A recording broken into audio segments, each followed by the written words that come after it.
Il nous a fallu 12 ou 13 banques pour financer notre premier projet il y a 6 ans de ça. Mais quelque chose qui a fait la différence, c'est que chaque fois que je sortais d'un rendez-vous avec un banquier, eh bien, je lui demandais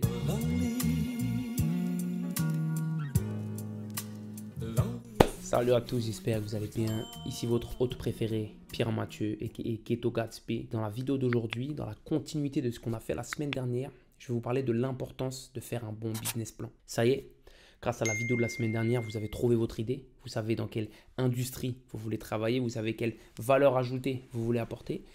Eh bien, ce qui va être important de faire maintenant pour pouvoir être financé, que ce soit par des fonds privés ou que ce soit par des financements comme la banque, eh bien, ça va être le fait de faire un bon business plan. Personne ne peut faire l'impasse sur un bon business plan. Donc dans cette vidéo, je vais vous donner les quelques étapes clés pour faire en sorte de faire un bon business plan. Si vous êtes prêts, c'est parti. La première étape, ça va être le fait de présenter clairement votre projet. Quand vous allez voir la banque, vous allez devoir leur faire comprendre en 30 secondes à 1 minute qui vous êtes, ce que vous proposez, qu'est-ce qui rend votre business unique. Donc ça va être important d'être très clair et très percutant dans ce que vous faites. Une des choses qui fait la différence dans le business, ça va être le fait d'avoir un bon business model. Et un bon business model, ça va être du coup, vous l'avez compris, montrer à la banque que vous avez énormément de solutions pour faire rentrer de l'argent et qu'il y a peu d'argent qui va sortir parce que vous maîtrisez vos coûts. Je vous donne un exemple pour moi par rapport au business de la salle du temps. Je ne vais pas simplement leur dire, financez-moi, je vais ouvrir une salle de sport. Je vais leur présenter mon produit. Comment est-ce que je me différencie du marché? Qui est ma clientèle cible?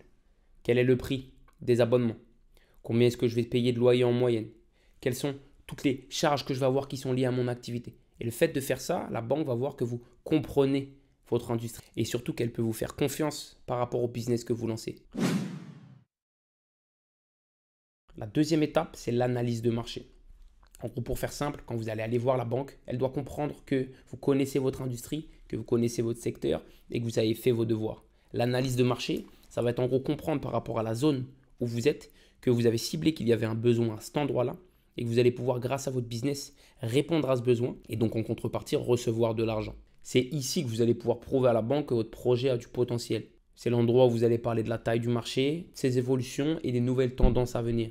Quand moi je suis arrivé à la banque il y a 7 ans pour présenter mon projet de la salle du temps, eh bien je leur ai tout de suite expliqué. Il y a à l'heure actuelle le marché du low cost qui est inattaquable parce qu'il y a des acteurs qui arrivent avec beaucoup d'argent qui tendent pas à être rentables les premières années. Il y avait le marché du milieu de gamme qui était en train de perdre de la vitesse parce que tout ce qui se passait au niveau du low cost était en train petit à petit d'augmenter et d'améliorer leurs prestations.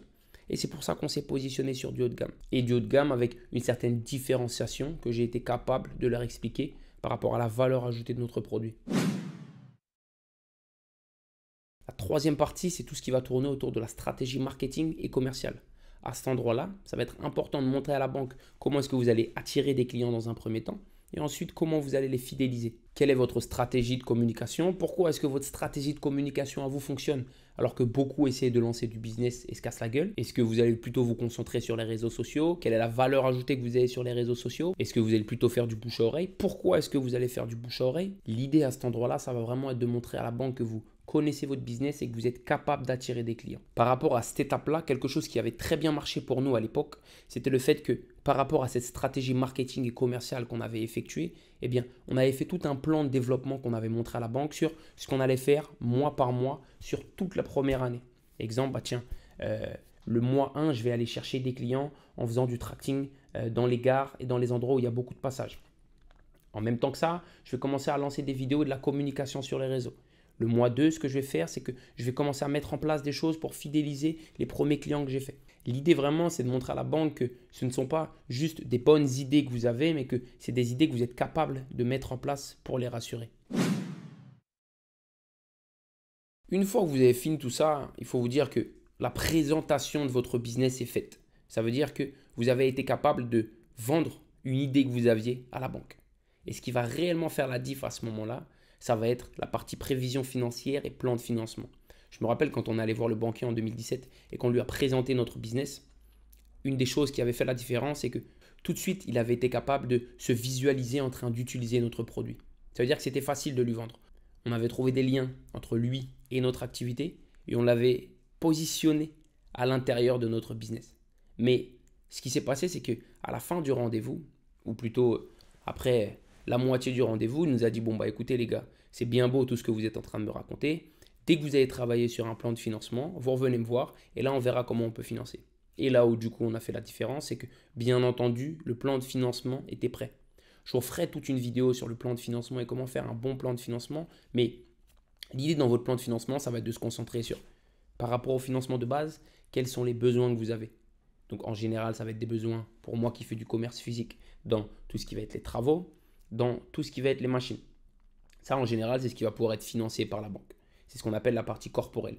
Il va y avoir une partie aussi incorporelle qui vont être tous les frais qui sont liés au lancement de votre activité. Tout ce qui va tourner autour du dépôt de garantie pour le local que vous allez louer, tout ce qui va tourner autour des honoraires d'agence par rapport à l'agence qui va s'occuper de vous trouver le local. Et en général, et maintenant en France depuis le Covid, bienvenue, tout ce qui va tourner autour de la GAPD, donc une garantie bancaire qui est négociable bien entendu et qui peut aller de 3 mois à 1 an en fonction des garanties que vous êtes capable de donner contre votre crédit. Le deuxième point important de ce plan de financement, ça va être toute la partie suivi du chiffre d'affaires sur la première année. Donc par rapport à l'activité que vous avez présentée à la banque, ça va être important de montrer comment est-ce que cette activité va se traduire en termes de chiffres mois après mois, en général sur les 3 premières années de votre activité. Et la troisième partie du plan de financement, qui est pour moi la partie la plus importante, c'est la partie compte de résultat. Donc la partie compte de résultat, ça va être une partie qui va montrer toutes les charges que vous allez avoir en gros sur une année. Ça peut aller des salaires jusqu'aux frais de base que vous allez mettre dans votre société. Ça peut passer par le paiement des impôts. Et donc ça va vraiment prendre en compte toutes les charges financières que vous allez avoir pour votre activité. Et en deuxième partie, ça va être tout le chiffre d'affaires que vous allez générer sur ces premières années. C'est un tableau que vous allez articuler en général avec des colonnes qui représentent chaque année d'activité. Et grâce à ce tableau-là, eh bien, on va être capable de savoir quel est le résultat net que vous allez pouvoir effectuer année après année dans le développement de votre activité. Donc voilà, ça y est. Vous avez maintenant toutes les étapes pour réaliser un bon business plan.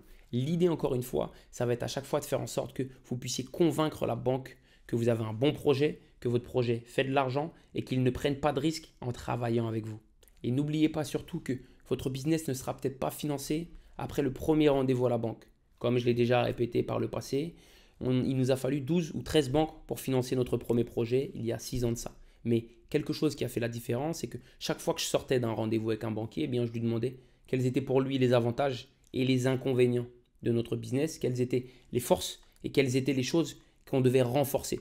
Et le fait de faire ça, ça nous a permis de créer une boucle de feedback qui était très rapide et de faire en sorte que pour chaque rendez-vous que nous avions à l'époque, eh bien, nous étions capables d'améliorer notre business plan rendez-vous après rendez-vous. Si je peux me permettre de vous donner un deuxième conseil aussi, c'est de faire en sorte que quand vous allez passer à l'étape du financement de votre activité, dans lequel on parlera dans la vidéo suivante, c'est important de concentrer énormément de rendez-vous sur une petite période de temps. Parce qu'il faut comprendre que vous allez vivre beaucoup de rejets par rapport à votre bébé, par rapport à votre idée, et qu'il vaut mieux essayer de créer une dynamique qui va faire en sorte que vous n'avez pas trop le temps de réfléchir entre chaque rendez-vous, le temps d'être sur cette phase de financement bancaire pour ne pas vous décourager et ne pas laisser tomber. Vous voyez ça un petit peu comme des entrepreneurs qui ont déjà une activité, qui vont faire des levées de fonds. En général, ils vont essayer de concentrer un maximum de rendez-vous sur 2 semaines, 3 semaines, 1 mois, grand maximum. Donc voilà, j'espère que la vidéo vous aura plu dans tous les cas. Si vous avez des questions par rapport au business plan, n'hésitez pas à me les laisser dans les commentaires. N'hésitez pas non plus à liker, commenter, partager la vidéo. Et on se retrouve la semaine prochaine pour continuer de vous aider à monter votre propre business. On est ensemble. Peace.